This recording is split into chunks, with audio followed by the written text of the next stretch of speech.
week was coming to understand the terms that were used in the title of the topic that we were going to discuss, so spiritual and progress. So we started with looking at what the spirit was and what our variable or different understanding of that term and similar words that are used by different people, by different religions, and what they really mean. So your question was, sorry, what's your name? Mayank. Mayank. Mayank's question was that there is a bit of confusion in how those terms are used, and we'll go over that again. But if you look at the overall context of the use of that word, what is generally denoted is that it is something that is separate from the body. So wherever it is used, in whichever context or religion, the assumption is that it is something that is separate from the body. That is the essence of that person. And people may believe that or not, but there is some level of expectation that it is not formed of the same material as the body is. So it is separate, it is not formed of the same material, and that it is something that possibly comes from somewhere. Now, if you look at the clearest description and the clearest understanding of what soul, spirit, jeev, life, people also use the term conscience, consciousness for that, Brahma for that. So there are many different terms, but the core definition of the qualities of that entity, if we focus on that, because if you look at the way Jainism defines the soul in its great depth and the qualities of everything that is sentient, meaning everything that is life. And what Jainism also says is that the soul which inhabits this tree out there, that ant on the ground, that human being, that animal, there is no difference in the soul that inhabits those things that we classify as life. Okay? And it is that which gives them life. Because without the soul or without the spirit, none of those would be classified as living. Because the moment the soul departs, that's a dead body. Sorry to interrupt. Yeah. Soul and spirit is same or different? It's the same thing. I mean, it's the way, the context in which it is used, spirit is meant as the soul, but whoever uses the term spirit may not necessarily define all the properties of the soul that Jainism is describing. So they may say, believe that yes, there is something that gives this life. However, I do not know or do not believe that it comes from somewhere. They may say that I believe that it is something that is generated at the time of the birth or the conception of that particular being. Some may also say that the life in the plant cannot be the same as the life in a human being. They may also say, so for example, I don't know if any one of you have seen a video that is circulating around the last few days, an amateur wildlife video taken somewhere in Kenya of a lioness chasing. I've seen. You've seen that. I've seen, yeah. So I've just seen it a couple of days ago, and I think it just started, and it's a very heartwarming, fantastic video that somebody has captured. Briefly, what it describes or what it shows is a lioness chasing a lost wildebeest calf, which is quite young, and suddenly the calf realizes he's in danger and he starts running, and the lioness runs after him. And he's braying, he is shouting as if his life is in danger, and he is obviously afraid. But the lioness is chasing, and we have a difference of opinion on how people interpret this. I'm saying that the lioness has no intention of killing it even while it's running after it. And people are saying, no, it is aggressive, but the moment it comes near the calf, it changes its mind and holds the calf, grabs him with his skin in her mouth and starts cuddling him. And the calf cuddles back. And the calf comes around the lioness and is snuggling near the lioness under her head, and the lioness is taking a protective stand against the with the calf, as if she is protecting him from any other danger. So she suddenly become from a hunter to a protectress of this calf.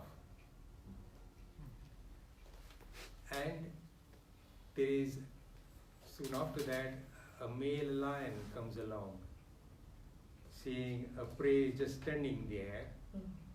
He's obviously there to want to kill it and eat it. The lioness fights against him. Hold on, I'm protecting her. And she holds him off. And that is where the video ends. So the discussion that we were having about this particular video was that the lioness is acting instinctively. What instinct? Its instinct is to kill. The wildebeest is its natural prey in that environment. So what instincts has that instinct of violence or instinct of feeding turned into an instinct of protection? So, according to Jainism, all five sensed living beings that we see around us are sentient in the sense that they have five senses plus a mind. They are all called Sangni. Sangni means with a mind. There are five sensed organisms that Jainism describes in Devicha, which are asangani, meaning they don't have a mind, but they have the five senses. So they react on instinct. But all Sangani, five sensed organisms, life has got a mind. And a mind, by its very nature, is actively forming thoughts, is actively evaluating situations, making judgments, taking preemptive action, planning for the future. Those are the things that a mind does. It plans way in advance. So the discussion was, does it have a mind? I'm saying, of course it has a mind.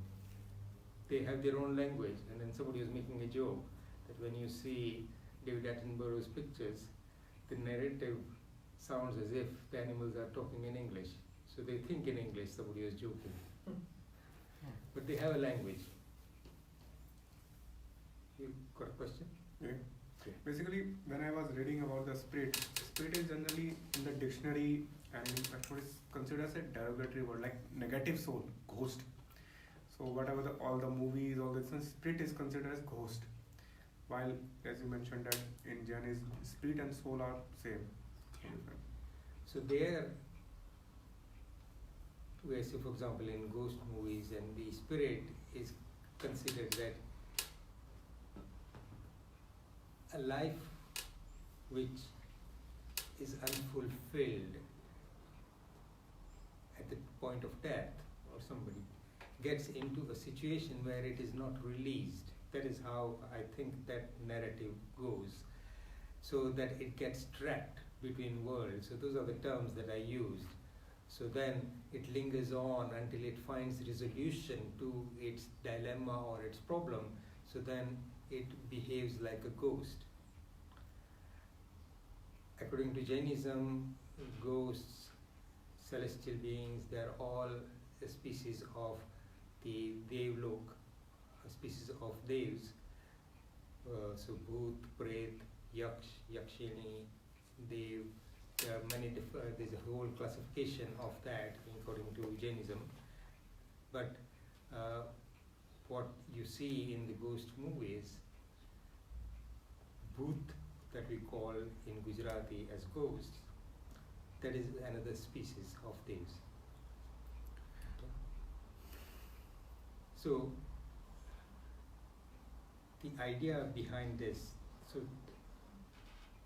the lion is sentient, the lioness is sentient, it has got a mind and it is taking a decision to protect. So what is it that actually has connected that lioness to that calf at that moment? Let's park that question for a minute, and we'll come back to that later on. So that is where we started. Then we went over the 6 basic positions of the nature of the soul, or the nature of our situation in this universe. So we started with something that Jainism says it's called Shatstan, and that is the basic of understanding the whole of spirituality to begin with. So it says that the soul exists. Okay? The soul is infinite.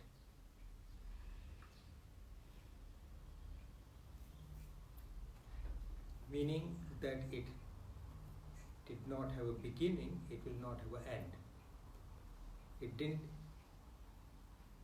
It's going from one place to another. It's a traveling spirit, or it's a traveler, and it goes from life to life. There was no time in the past when it did not exist. There will be no time in the future where it will not exist. So the soul is nitya, meaning it's always been. The soul is the architect of its own destiny. It is the architect of its own destiny, meaning that it is the one who is responsible for whatever happens to it in its journey. It is the one who, once it has acquired those particular actions, reaps the fruits of it. So, in Hindi, if you want to listen to it, Atma hai. Atma nitya hai. Atma karma ka karta hai. Atma karma ka bhogta hai. Moksha hai. So it is also saying that there is a position where the soul can be free from this cycle of action, reaction, reward, punishment. And that is called moksha, where the soul exists in its complete independence.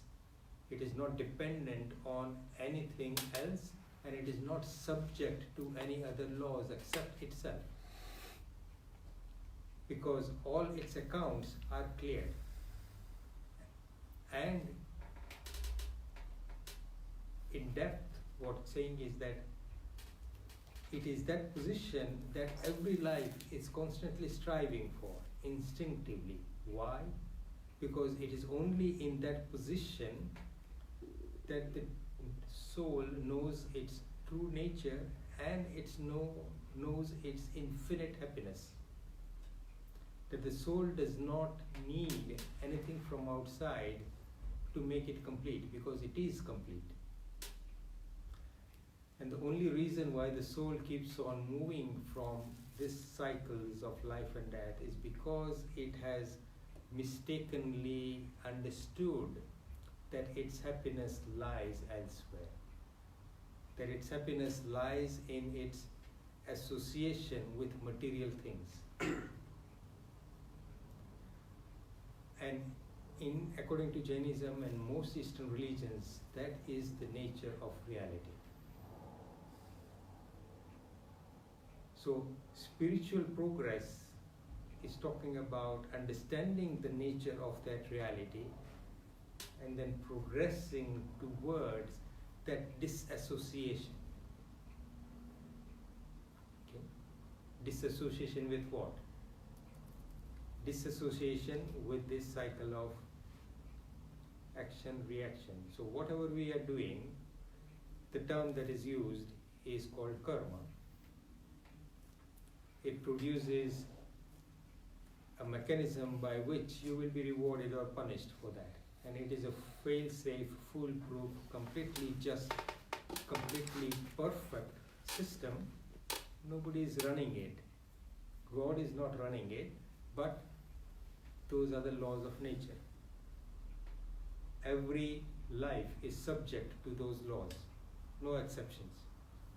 Jainism says you may be a Tirthankar, you may be the greatest guru in the world, you may be anybody, and the life stories of all our Tirthankars exemplify this situation. No exceptions, absolutely none. And we have, if you read the literature, Bhagavan Mahavir is saying that many times. And if you look at his life, the 12.5 years that he spent before he became Kyognani, shows the amount of pain and difficulties that he went throughout those 12.5 years.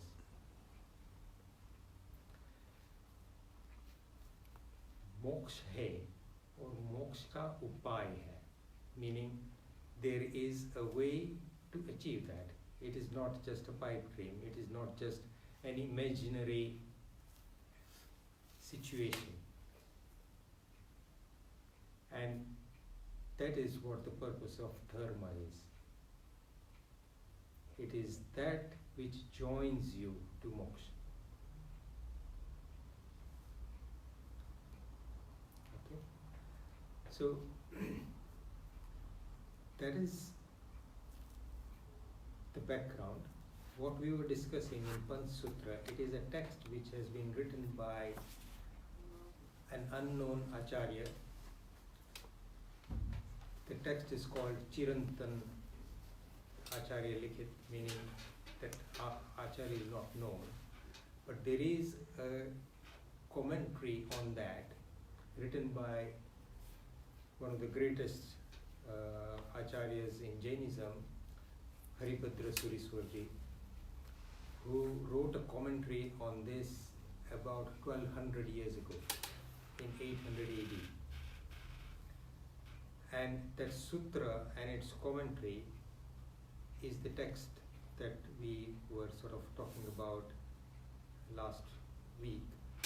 And that's what we were talking about was just the first chapter of that sutra, which the first chapter was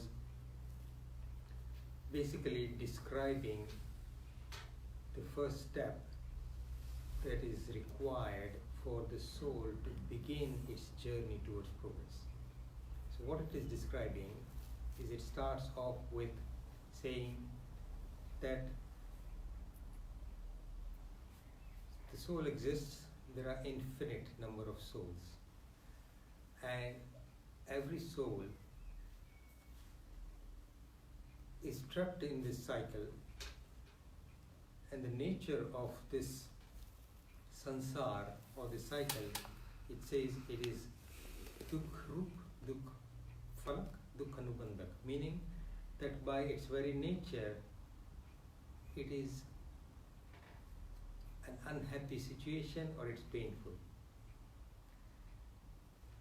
As a result of experiencing that and enjoying or suffering from it, it produces the same fruit.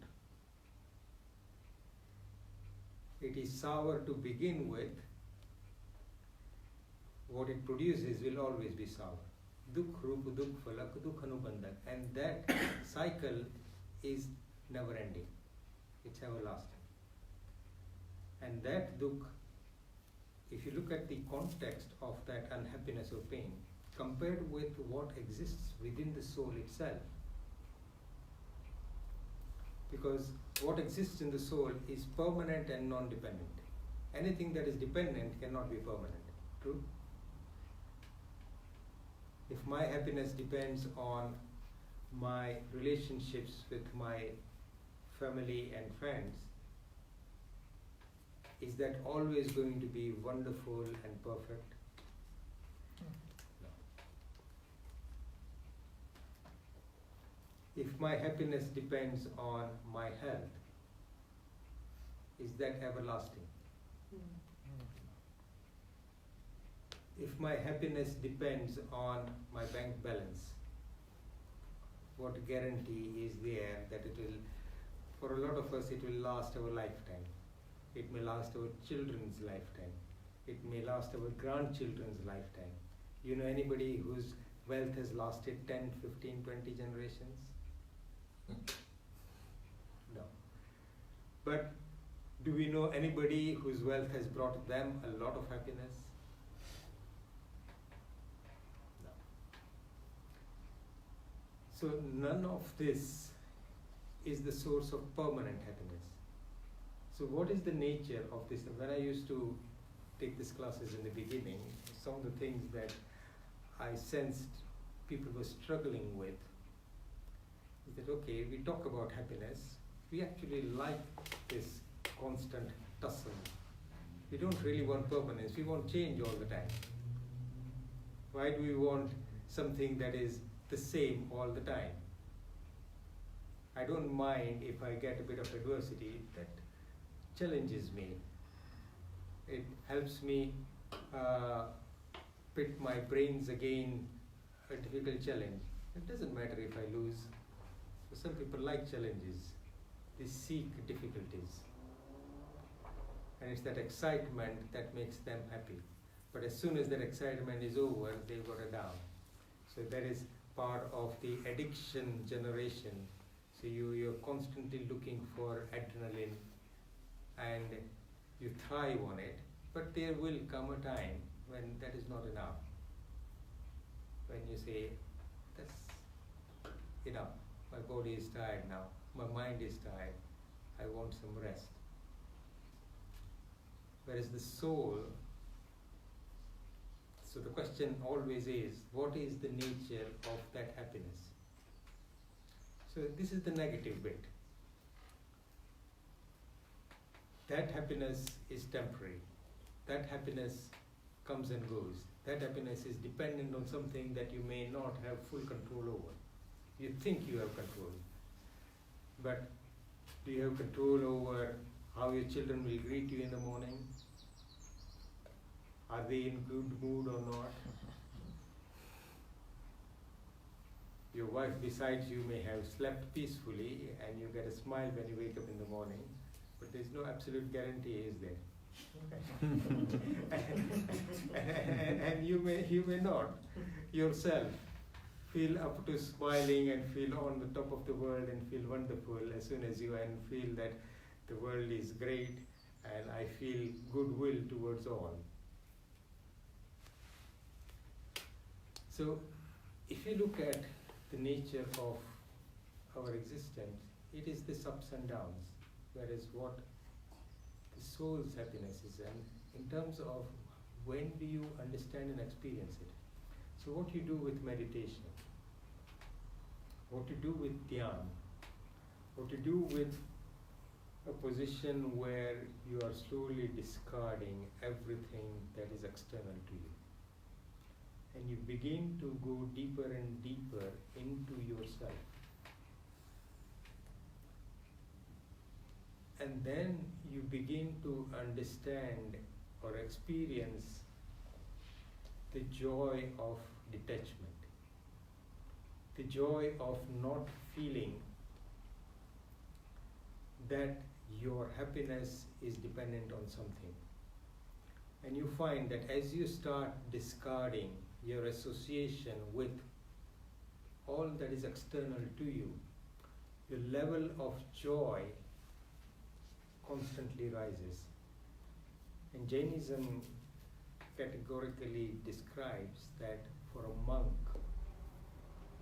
the moment he achieves a certain level of progress, his happiness is greater than the greatest happiness that you can experience in the highest devlok.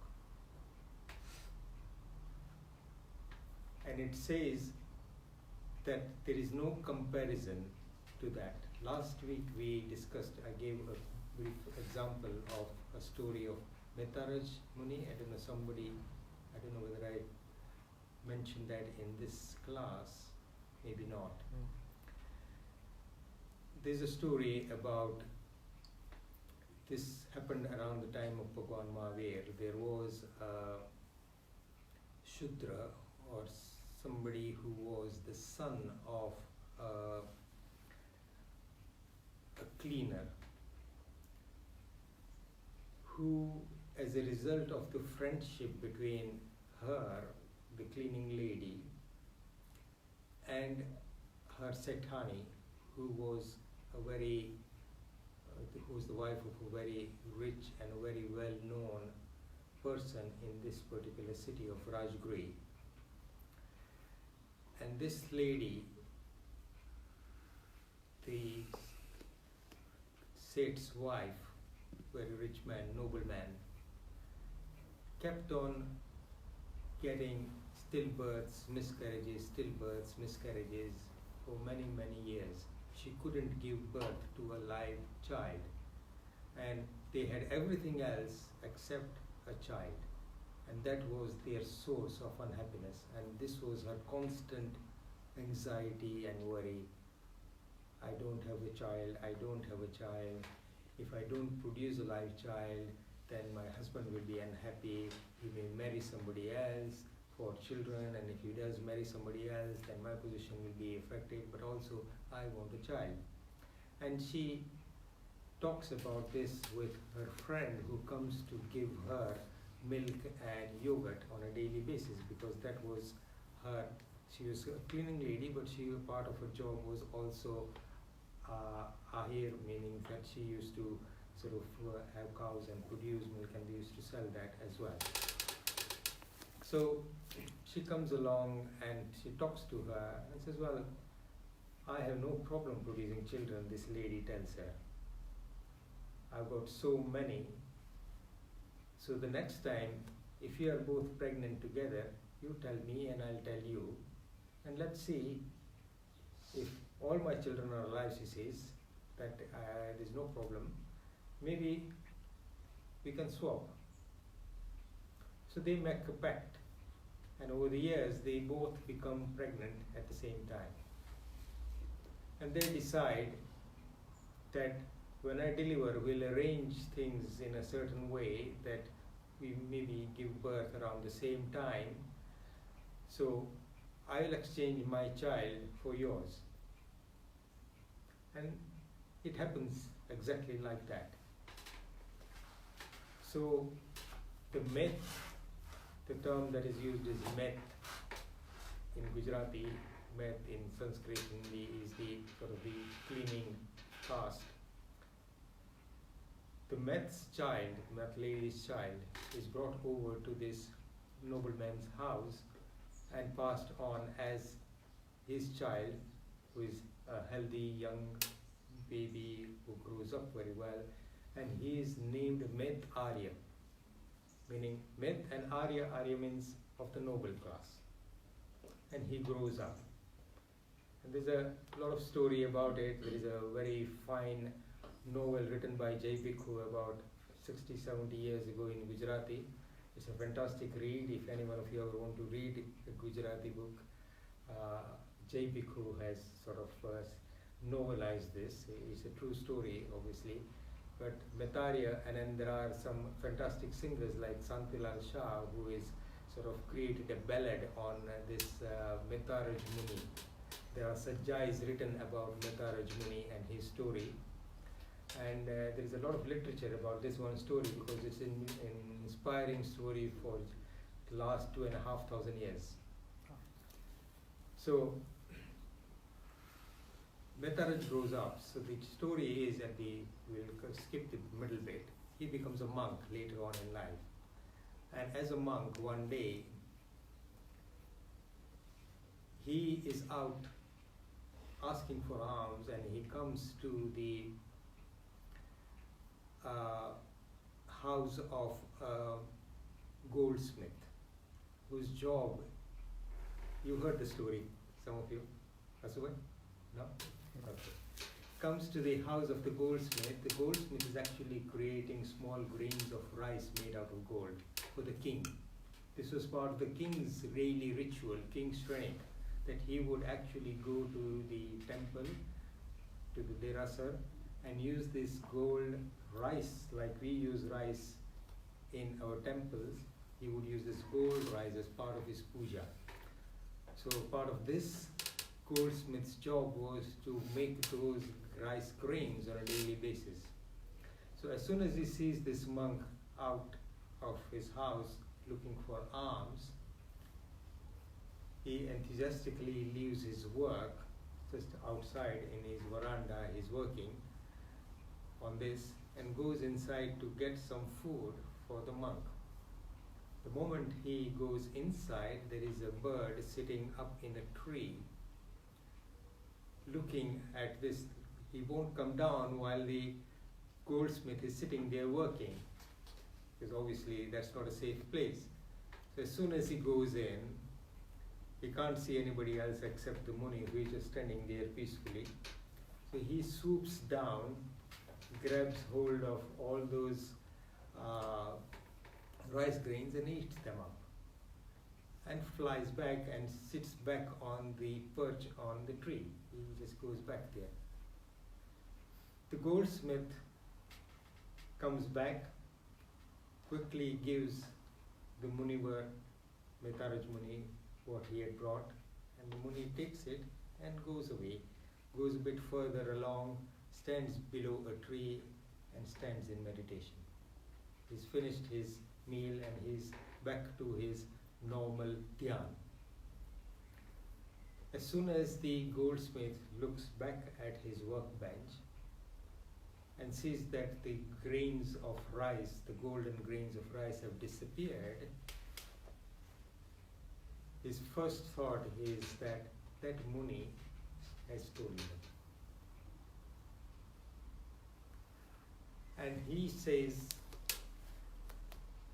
he may have looked innocent, he is a Muni, he must have stolen this. So he goes along looking for the Muni. He wouldn't be far away, he thinks.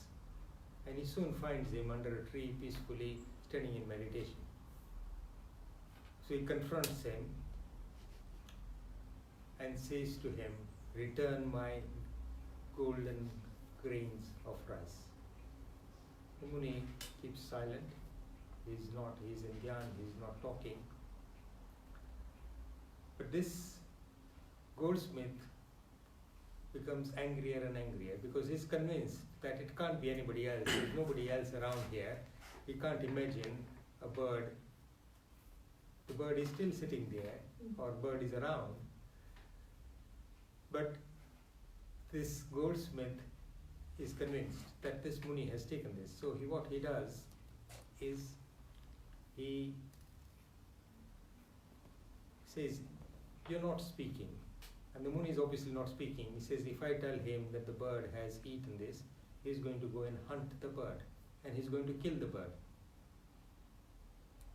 To him, that is completely, he can't see the difference between his life and the bird's life. He's not there to protect himself. We are all equal. That is the basic of this philosophy. Atma Che. We are all the same. So he says in his mind that the bird is completely innocent, and if I tell him, he's going to go and hunt the bird. So he keeps quiet. So this goldsmith's temper goes through the roof. He gets so angry he wants to hurt this Muni. So what he does, he gets wet plaster of Paris. He soaks a cloth in it. Those of you who have grown up from childhood may remember that that is how we used to plaster fractures. We got a ball, I don't know if Pragna has seen it, as a doctors in the orthopedic clinic, we would see that us and technicians putting cloth in that wet plaster, taking it out, drying it, and then tying it round the limb or the leg. He ties it round his head, makes it tight. You know he's standing in the sun. What happens to the plaster when it starts drying? It shrinks and it tightens. That is what it does. So he's put it around his head, firmly tied it with wet plaster, and very soon that plaster starts tightening and starts crushing his skull. And Metaraj Muni's skull starts crushing.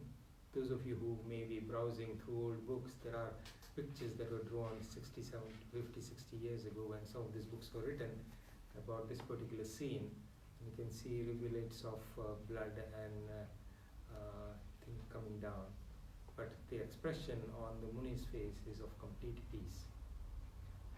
So to illustrate happiness, what I was trying to say with this story was that, was he unhappy in that moment when his skull was crushing? Was he in pain? Yes. Was he unhappy? No. In fact, he was blissful. In fact, what the end of the story is that Metaraj Muni actually achieves Keval Gnan and Nirvana. He goes straight from there to moksha. He dies as a result of his skull cracking. But that is his last birth. He actually achieves Keval Gnan. And what is happening to his soul at that time, it's rapidly progressing. It's getting rid of all its karmas. It's getting to its natural state. It is progressing to its ultimate stage, where it will definitely go to moksha. It will achieve moksha. And Metaraj Muni's soul achieves that in that time. And that ascendancy upwards cannot be unhappy, because the nature of the soul is bliss and total happiness. But was his body suffering the pain? Yes. But he had concluded that his body is not his. He knew the nature of reality. Was he unhappy? He was not. So what also Jainism says, the description of a householder is the one who is not unhappy during times of unhappiness, and who is not happy during times of happiness. Meaning what? Dukhma dukhi na hoy, sukhma sukhi na hoy. Meaning everything that is temporary is not affected. Equanimity. And that is the nature of happiness. So that is where we started and ended this. What Panchsutra is saying is that the nature of the world is dukh rup, dukh phalak, dukh anubandak. To get out of that, there are three things you need to do. Char saran svikar, meaning you accept the saran of the four things, the right God, the right entity that shows you the right path, those who do not, who have complete knowledge and who are completely vitrag, those who have achieved that final path, those who are teaching that path, and that particular path that takes you to the right place. You also understand the nature of the ill and the bad things that you've done and feel sorry about that. So duskrut garha. And the third stage is you recognize the good in others and constantly understand that and praise that. And in your mind you are happy that there is so much good out there, that you seek it, you recognize it, and it then goes at length. We just took the first 4 verses. The rest of the verses are about describing each one of them in greater detail. It goes through everything about the nature of goodness, the nature of your wrongdoings, the nature of the 4 saran, and all that is described in this sutra. So what I was going to do today in the next 10 minutes was to, we got to finish at 11:15. And then questions. Very quickly, I said that the title of today's talk was to give examples of progress. So let me give you 2 or 3 stories very briefly. I mean, we've included a couple so far about the nature of reality. Just one simple story, which is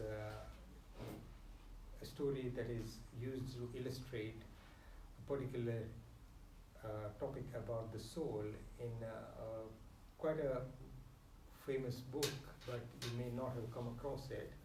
There is an English and a Hindi version of it as well, and it's been around ever since I was about 16, 17. It was probably produced even before that, so it's been around about 50, 60 years.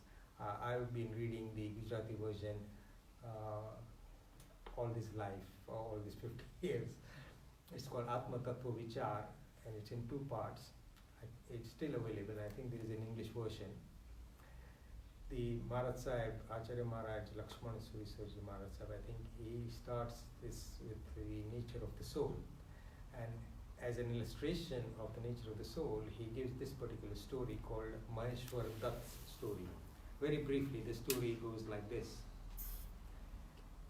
This is in a town. There was a family living with elderly parents, husband, wife, a son, and his wife and his family. They're all living together, and their life was similar to what of a lot of people's lives are, just generally constantly involved in the day-to-day things of vyavhar, of you have to do this, you have to do that. And he had a few animals that they were looking after, and they were from the community that normally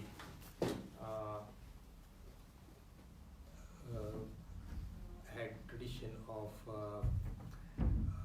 eating meat and consuming alcohol, and that was part of their life on a daily basis. So the old man, the head of the household, falls ill one day, and is constantly worried what will happen to my family, to my house, to my animals that I've so well looked after for all these years, and he's constantly worrying about this. I'm now ill, I don't think I'm going to actually make it, I don't think I'll live very long. So he starts worrying about this, and the family is always around him and says, don't fret, don't worry, we will be looking after all this. So, and he says, okay, at his deathbed, at the last stage of his life, he is sitting in front of, he's lying on the bed with his children, and around him, and his wife around him, and they are trying to work out how to reassure him. So he says, when I die, I want to make sure that you understand this is what I've done in my life, and like, this is what we hear, that when we are near loved one's bedside when he's dying, we ask them, is it something that you want to say? If they have the understanding and the mental ability at that time, say this, well, I've looked after everything else throughout my life.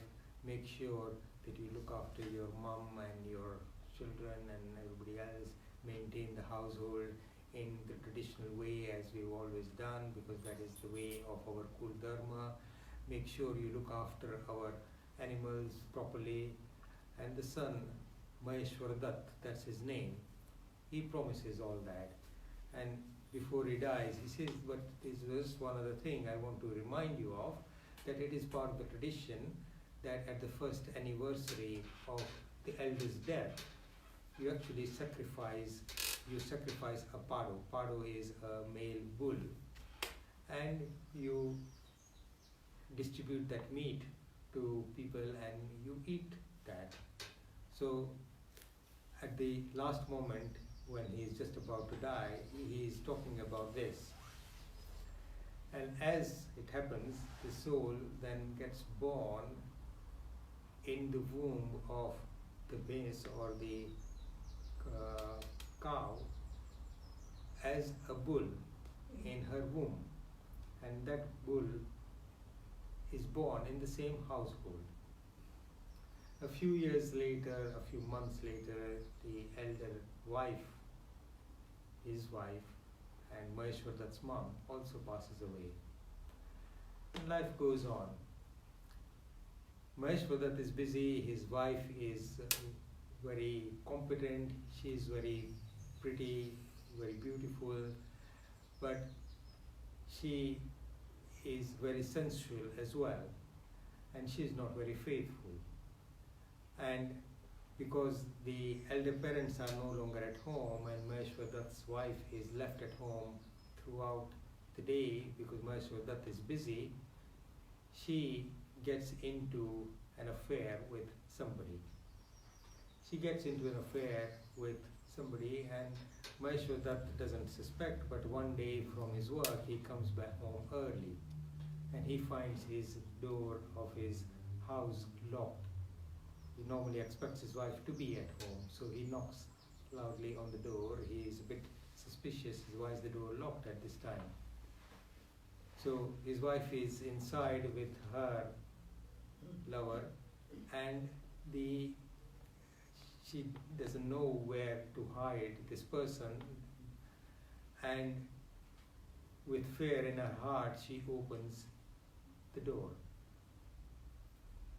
And she stands in a corner feeling very frightened because she doesn't know what Maheshwar Dutt is going to do in his anger, because he's obviously very hurt and very upset and very angry. So Maheshwar Dutt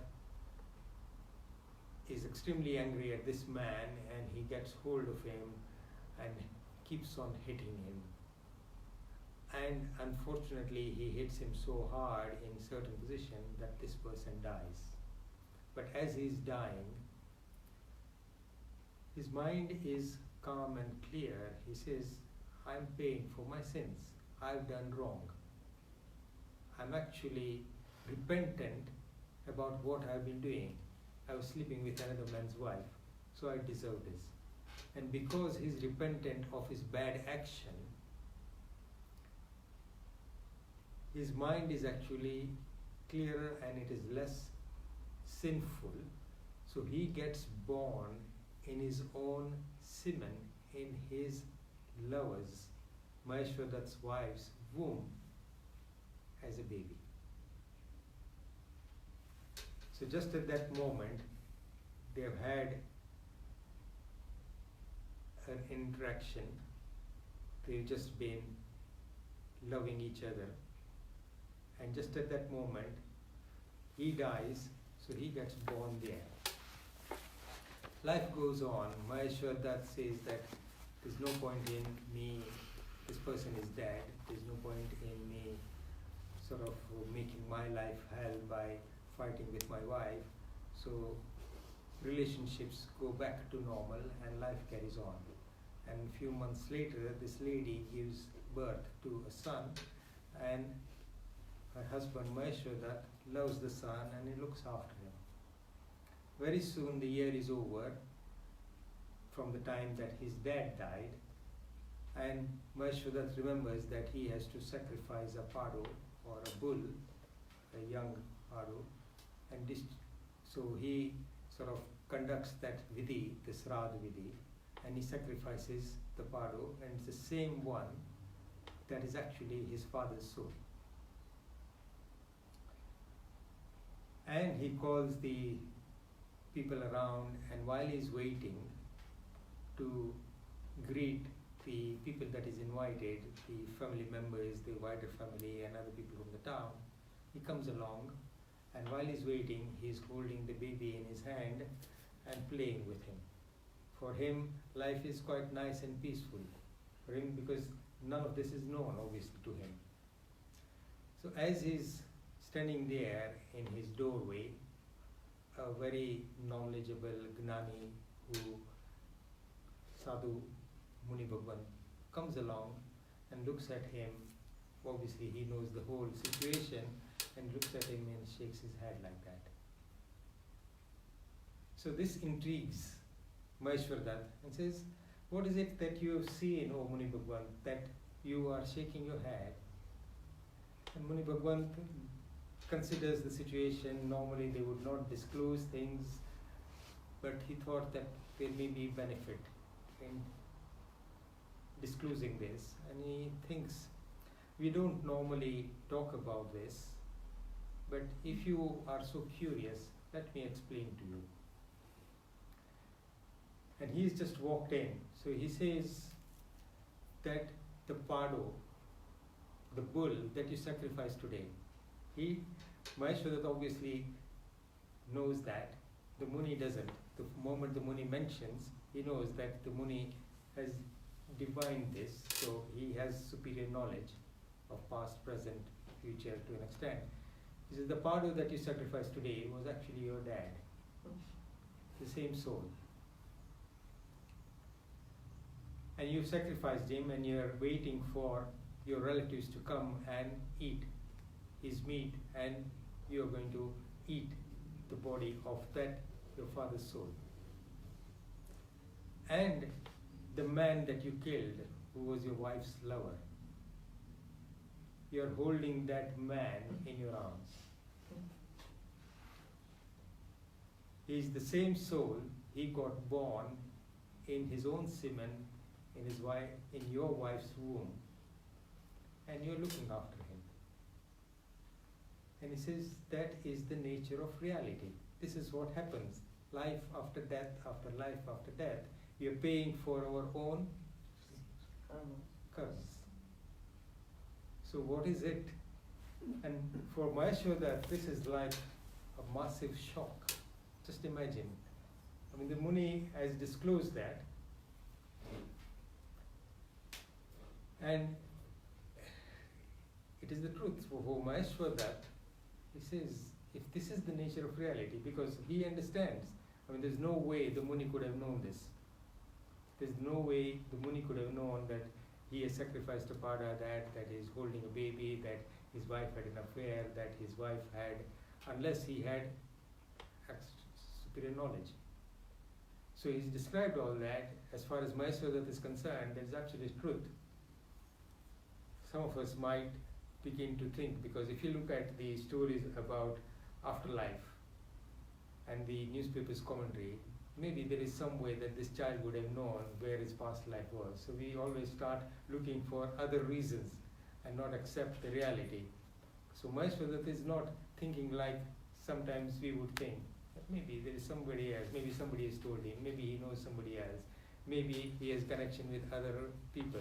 But he accepts that this Muni has got superior knowledge and he should know. So he says, I'm really shocked. What shall I do to get out of this hell, to improve my life, so that this doesn't happen again and again? Because he's now suddenly seen the light of the nature of reality. So the Muni then explains to him that this is what you need to do to improve your future. This is how your soul will progress. So he teaches him some basic dharma, and Maheshwara, the story ends saying that he then turns his life around and improves it. I had a few other stories, but we'll end there. So I have made note of a few other things, but very briefly, just one thing. Jainism, the term spiritual progress is very clearly defined. Those of you who may have read something about Jainism may have understood that there is a whole chapter and there are whole lots of books. Spiritual progress is defined in 14 different stages. Those are called Chaud Gun Sthan. Those stages are steps, but there are millions of steps beyond that.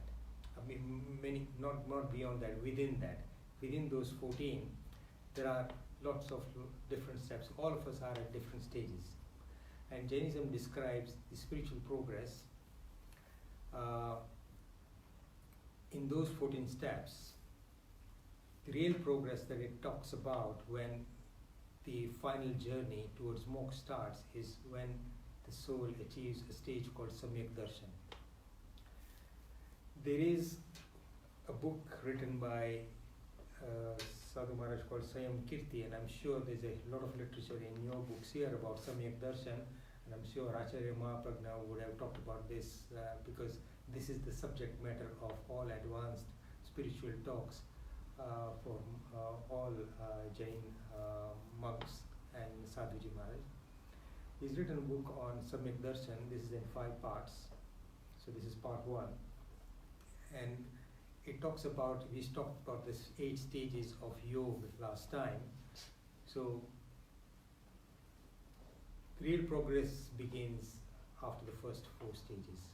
And according to this, Gunsthan, the first sort of positive Gunsthan is Samyak, Avirat Samyak Drasti Gunsthan, that is the 4th stage. We won't go into any details of that, but what I wanted to talk about, if there is time, any time in the future, was to talk about the stages before we reach that. And those are called, so there are terms just to, if you remember them and you're reading, and I have inspired you to start opening the books and start reading a lot more, then there is Charamavartakal, Acharamavartakal. Charamavartakal is the last stage of your cycles of life and death. It is still an infinite number of lifetimes, but in that life, when you reach a stage called Apunarbandak Avastha, at that stage, you begin to understand what the nature of reality is. And one of the questions that was asked last time was, how do you recognize this stage? So just the 3 things. It says there are 3 steps that are used to recognize whether one has reached that stage. Stage 1 is that that person does not indulge in sinful activities with intensity. Paap tivra bhave na kare. Meaning, it will not engage in wrong things, bad things, sinful things with intensity, so it will always have conscience pricking him. You're doing wrong. You don't do wrong by enjoying it. You're hurting somebody, it hurts you as well. You feel sorry. You're doing this because something, greed, whatever, but you know it is wrong and you feel sorry for it. Sansar upar bauban bhavna rakhe, meaning you are not too engrossed with the ups and downs and the enjoyment in life. Meaning you don't consider that as everything. You're always seeking for something beyond that because you're a bit tired of all these ups and downs and is this enjoyment. You come to a bit of a rest. You think that, is that all to life? You start asking that question. And hopefully all of us around here who are engaged in these groups are reaching that stage or near there. They act with appropriateness. The term that I'm trying to translate is auchitya. Sarva sthale auchitya purvak varte, meaning that they behave in different environments in an appropriate way, that they are conscious of what is acceptable and what is not. They are conscious of the norms of society. They are conscious of the rules of the land. They are conscious, they respect the law. They respect the society. So those are the basic stages of having reached that particular apunarbandak avastha. That's it. Now, We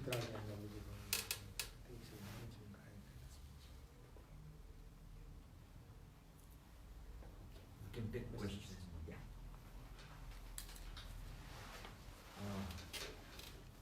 in fact આ સોલ માટે છે ને અમારા ઉમદ પ્રજ્ઞાજી છે ને એ PhD કરતા હતા સમુદ્રઘાટ. Kevli Samudgat. You mentioned that, yeah. And, Actually, Dinesh Bhai was telling me. yeah, and she did before she went 7 series આખા બધા lecture. Yes, yes. Dinesh Bhai was telling me that, yes, yes. And she, like the way you are describing the soul, Yeah. she was describing in a different way the soul, how when you get angry, how the soul goes and comes back. It's quite very interesting. Yes. And she was talking about a very specialized subject, Kevli Samudgat is Punar Prajati's Yeah. topic. Yeah. and I was telling Dinesh Bhai when we were walking last time that you mentioned that. So I said when I get back, she's coming back? No. She's taken Diksha. Oh, she's in Diksha. So she is going to complete her PhD from India. And definitely at some stage I need to read that because that is, I was asking Dinesh Bhai where she would find somebody to examine that PhD because the knowledge of that, Oh, is infinite. yeah. It's great. So We are going to miss that out. No, I think we will basically somebody will be able to read. I will check with Rajiv because he does most of the corrections for her. So, but I think the knowledge you have, Dr. Ajit sir, is fantastic, and I think you should have some interaction with some niches. Yeah, definitely. That will enhance your knowledge, plus it will also give them. You know, but definitely I am happy to, I think what I find difficult is that almost all my reading in Jainism is in Gujarati, and Hindi wouldn't be an issue. I know a lot of the literature is in Hindi as well, but translating a lot of the terms, and I know if you look at the English version of the Twat Sutra that was translated, and it was a fantastic effort that took 4 years. Yeah. And it is a very, very scholarly work. But if you were to read that and come to a great understanding, it's not that easy. It's not that easy. If you can take some lessons maybe in future, isn't it? Yeah. Yeah, I mean, you got Sramniji, and whenever there is a gap or we can do something jointly, I'm quite happy. I mean, the Sramniji would all know much more than I will when touch the surface, but it would be a great learning. But she was very flexible. If we say something or we read somewhere and we came, I read this one on this book, she will sit down, read through it and make us understand. And I think that would be very Yeah. useful. Because we did a course, Lokasabhe, so we touched the Gunsthan. Okay. And I was very reluctant कि हूँ क्या स्थान में छूँ, तब मैंने क्यों. So she did explain to me कि how you managed to go through, because we આજે શ્રદ્ધા હોય કાલે ના થાય because એ ટાઈમમાં ના હોય તો શ્રદ્ધા ના થાય. True. So where should I stand on that moment? So you know you made your Yunisthan and So it is that sort of understanding, and then the very fact that you and are interested. she made me 21 days state in that state. It's very useful sometimes. Yeah, નાની understand that. વસ્તુ છે પણ Yeah. કે aware રહેવાનું કે એ તો વિચારમાં જ આવે Yeah. પણ ઘણી વાર you got no control Yeah. અને તરત જ આવે કે આ ભગવાન શું કરે છે આ કેમ આવું છે. True. So 22nd ના કે 23rd ના એક professor Viju પ્રગ્યાજી, she is coming here, so there might be a course, Jainism course. I'll let you know in Okay. when it is. Yeah. So we are trying to organize that this month. Can I just ask, last time you spoke about spiritual progress and you said that in order to make progress you need to have an awareness of your starting points, like where you are and the next step. So how does one gain that understanding of where one is? You see, reflection obviously is the key, but what you're asking is the context of that reflection. So what I often used to say is that if you start with a very advanced stage, sometimes we often talk about the peak of the mountain. We're describing the peak that nobody can see. And something that is completely beyond our experience. We may read of people who described some of that, but it is so far away from us that we cannot imagine that. It is then difficult to understand the stages that would actually take us there. And if you look at the basic terms, so the first 3 stages, that when you reach that stage, you do not commit sin with intensity. So if you just look at that, looking at yourself, what is it that goes on in my mind?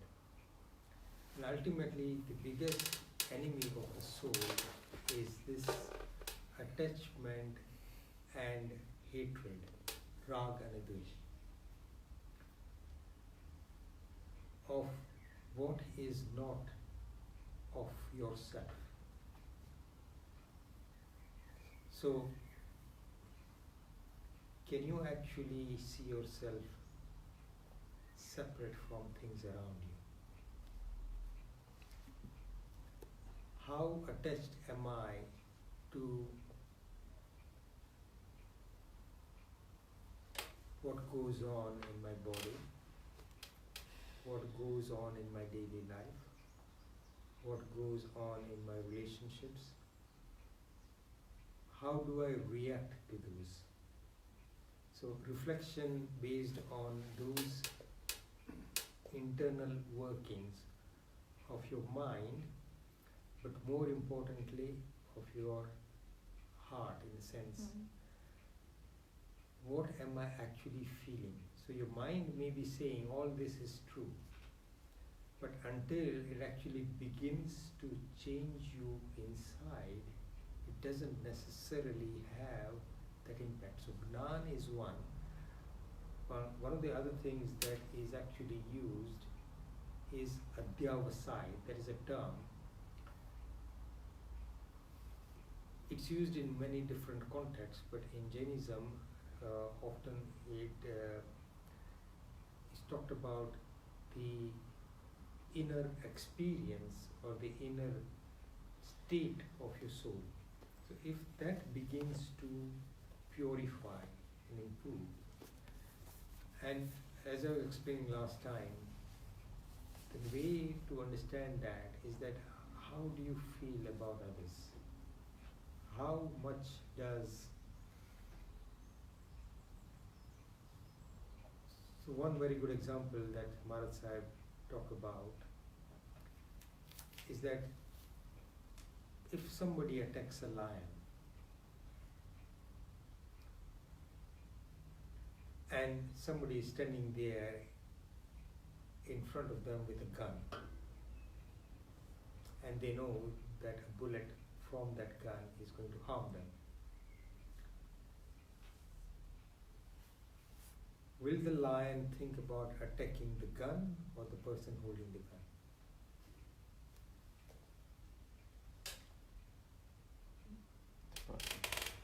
Sorry? The person. Okay. The person. Because the lion is smart enough to understand that the gun will only harm me if that person pulls the trigger. So the one that I need to take care of is that person. If there is a gun sitting on a tree that somebody else is firing, the lion is smart enough to start looking for whoever is manipulating that. If you throw a stick at a dog, what does a dog do? Runs after it. If you're trying to hit the so we're not talking about pet dogs for whom it's a game. These are dogs who have never been threatened by a human being. But you're looking at street dogs, when if they are running around. So actually, that reminds me, there's one of the stories that I, as part of this Maheshwara story, let me just finish that, because if you come across that, you'll remember that. His mother who died, Maheshwara's mother, she gets born because she was constantly worried about her household, her pets, her family, everybody else, and her mind was constantly in the family around her. So she gets born of a bitch that was around in that particular streets. So she gets born as a bitch from that, and she, because of that attachment from previous life, even unknowingly, she constantly keeps on coming back to this household. And on the day that they have sacrificed the bull, there is some meat lying around, and this bitch comes along to eat that meat. And when Maheshwara sees that bitch, he gets a big stick and throws at her and breaks her back. So the Guru Maharaj, the Muni Bhagwan, is telling her that the bitch whose back you just broken is actually your mother. So he tells him these three events. Sorry, I'd forgotten that. So basically, what does the dog do? He first looks at the stick and tries to bite back at the stick. He's not necessarily focusing on the man. Takes a bit of time. So what the advice is focus on the real cause of your pain. Be a lion, not a dog.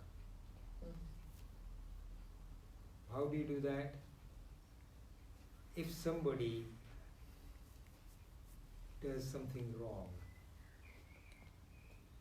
the person who begins to understand the nature of reality and spiritual progress, first of all, that person did wrong for me. But it's not his fault. It has happened maybe because I deserve that. Like this lady's lover, he's killing me, but it's not his fault. I did wrong. I'm sorry that I did wrong. So have we developed that level of calmness when we begin to evaluate events? So same sort of thing, the second stage, sansar upar bahuman bhavna rakhe, meaning they don't get elated when things are going very well. They don't get totally depressed when things are not going according to plan. you don't start blaming everybody when things don't go wrong, when things go wrong, because ultimately you begin to understand that nature is just. So when we begin to, on reflection, when you begin to understand those kinds of things, and you start becoming calmer, then you'll find that your level of happiness actually increases. Okay. Thank you. So again, reflection, evaluating, but ultimately what I find most useful is I keep on reminding myself about this basic Shatstan. Because constantly it is very easy to forget this. I am the soul, it's easy to say, but it's very easy to forget. Something goes wrong, you don't actually look at your participation in that's gone wrong. You're immediately getting upset with the person who is the instrument of that wrong. Because everybody else is an instrument. Ultimately you are responsible. Whatever happens, you get thrown out of a job, your boss has fired you, true, your boss may be unfair, but ultimately your boss is reacting to what your karma is dictating. Your boss is not completely independent, your boss is just an agent. There is a very nice book which is actually written in English as well. I think Mukul has actually recently got a whole bunch of English copies, but and I think it's available now. It's called Jailer. You heard of that? It's written in English and Gujarati. There is an English translation. What it's describing is that if you are in jail and you got a jailer, your jailer is doing the bidding of the judge or the court. You getting angry at the jailer doesn't solve anything. But you start getting angry at the jailer, and every time you get upset and start hitting him, you get a penalty point. So your jail term actually extends. He says our life is like that. We keep on blaming the jailer for things that are happening to us, whereas the jailer is not responsible. Ultimately, you're paying for your sentence is due to the crime that you committed. You see, it is difficult to talk about this when you don't have that understanding or that belief. As you talk about this with some of our colleagues who do not understand or do not actually accept the laws of karma, you say, you're being unfair. That person was completely innocent. Somebody else has punished him. True, on an individual context. When I was talking about this in another class, a lady at the end of the class stood up and says, hang on, I went through a very difficult procedure at a hospital and somebody made a mistake and they did completely wrong. Are you suggesting that I shouldn't be blaming the doctors or the nurses or anybody else who was involved in that that actually made me suffer for 2 or 3 years? It didn't get wrong, and you're talking about not complaining. I said, complain, but how engaged are you with that complaint, in the sense that how much are you blaming everybody else, how angry you are? If you are angry, the reason why people worry about this kind of thing is that I want to make sure that nothing like this ever happens again. And for a doctor, nothing like this ever happens again is like a huge boulder falling from the sky. Is that ever going to be possible? Because mistakes happen all the time. Mistakes happen in every field, every situation, and people do not necessarily have control over that. But when somebody is out on a mission to ensure that everything goes out right, then it just brings about pain. It does improve the systems to an extent, but does it guarantee that those systems will never go wrong?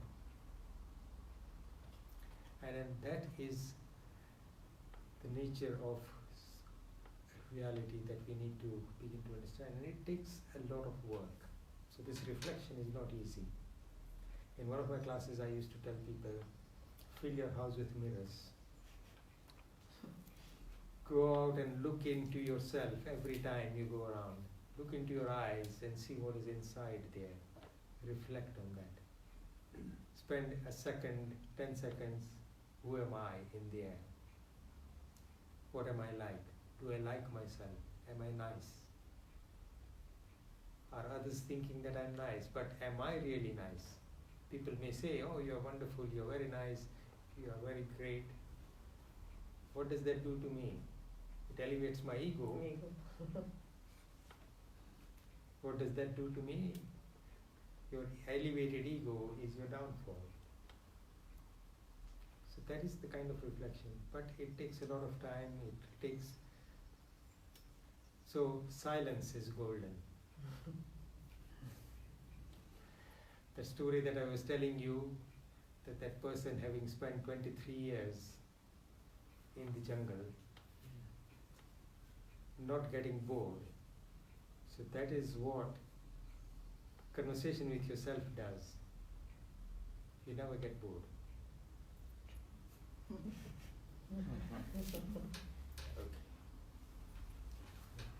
When we do for an hour even, we call selfish. People called us, you're selfish, why you're not talking? If purposely you're not talking, you're very selfish. But Because people feel the need or to communicate. just one day, कोई नहीं नती होंगी. But you see, the thing to do is that I think what people mistake silence is that this person is upset with me, that is why they are not talking. This person is not happy with me for some reason. Because all of us sometimes use silence as a means of punishment for our loved ones. We are hurt, we want to hurt them back, we zip our mouth. We all do that sometimes. Now they got the habit of it, that's all right. No, we all do that because there is that memory that people are reacting to. Hold on, what have I done? And this is particularly true of men because they find it very difficult to withstand their spouse's silence.